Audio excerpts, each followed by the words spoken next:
Hello, Wizards! This is Colin Scow representing the Las Vegas chapter of the School of AI, and we're going to learn about one of the most fundamental and important mathematical equations in the world of reinforcement learning, the Bellman equations. For those of you who don't know me, I'm a professional software developer and AI entrepreneur. I barely studied any math, but I've managed to become productive in solving real-world problems with neural networks anyway. If I can figure it out, you can too. So my goal in helping Siraj with this course is to make the material as accessible as possible to other non-mathies like myself. The topic of Bellman equation is so important that if you don't develop a very good intuition of how this works early on, you're definitely going to feel lost and confused later in the course. And so before we move on, I want to give you a few important study tips to make sure you are fully able to master this material. Right? Whenever you're learning a new subject, not just reinforcement learning, it's important that you get very comfortable with the nomenclature, or that means the vocabulary of the subject.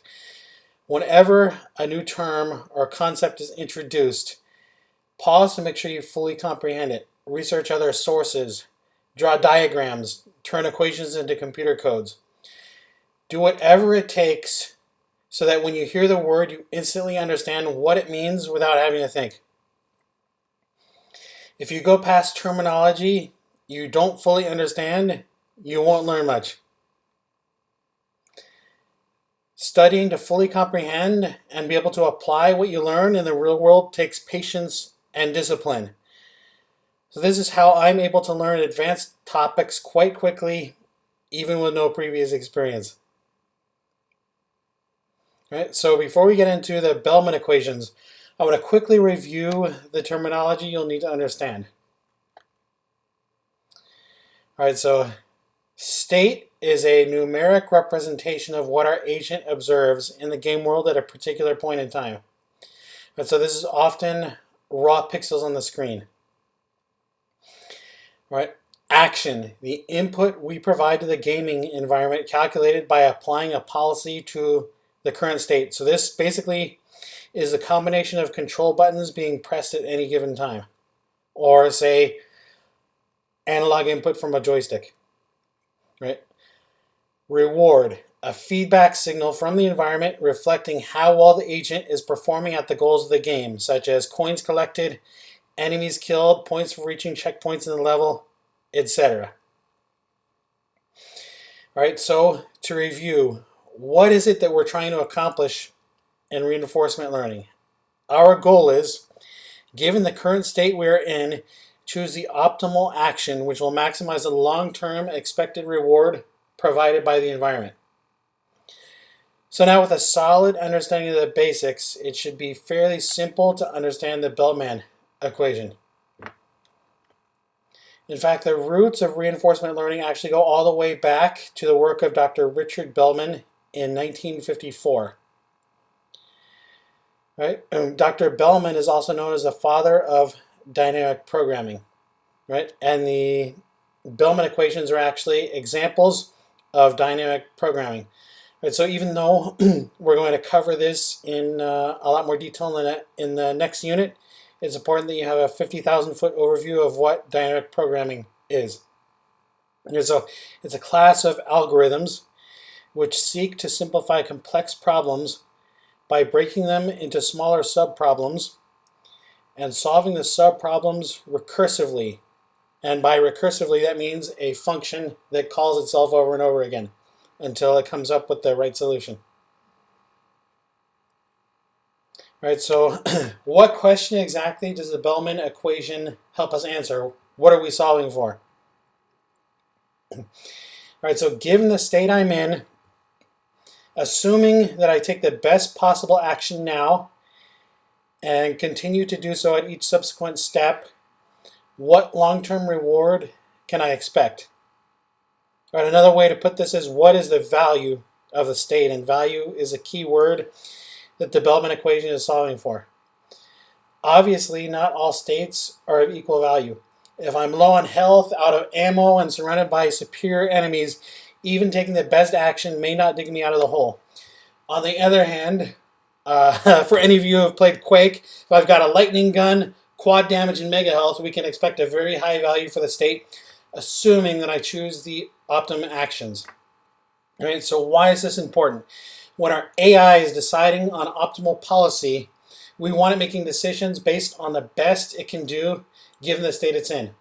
So if a robot falls over and manages to get up, the getting back up is something we want to reinforce, even though the reward for having fallen over may be low or even negative. So in other words, the Bellman equation helps us evaluate the expected reward relative to the advantage or disadvantage of each state that we find ourselves in.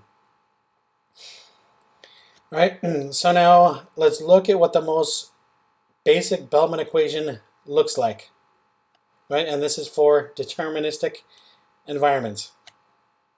All right, so the value of a given state is equal to, all right, and here we have max action. Max action means that all of the actions available in the state we're in, right, we pick the action which is going to maximize the value. Right, so we take the reward of the action, of the optimum action, A, and state S, right, and we add to that. Here we have a multiplier of gamma. That's the discount factor which diminishes our reward over time. Every time we take an action, we get back the next state, which is S prime. All right, and now here, the V function, this is where dynamic programming comes in because it's recursive. So we take the we take an action in the state we're in. All right, we get a reward back and we get S prime back. So now we take that S prime and we put it back into the value function, and we continue that until we hit the terminal state and the episode is over. And then from there we know the value of the state we're in, assuming we choose the optimal action.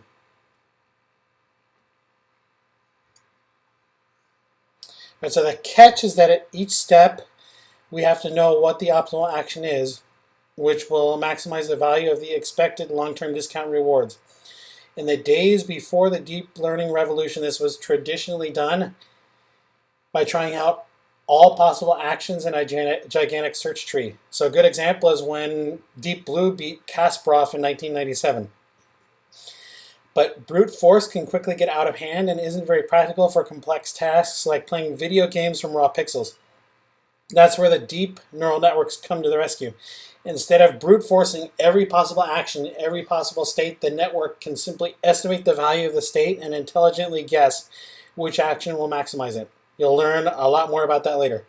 All right, so for now, let's look at a practical, real-world example of brute forcing the Bellman equation to avoid lava pits and rescue the princess.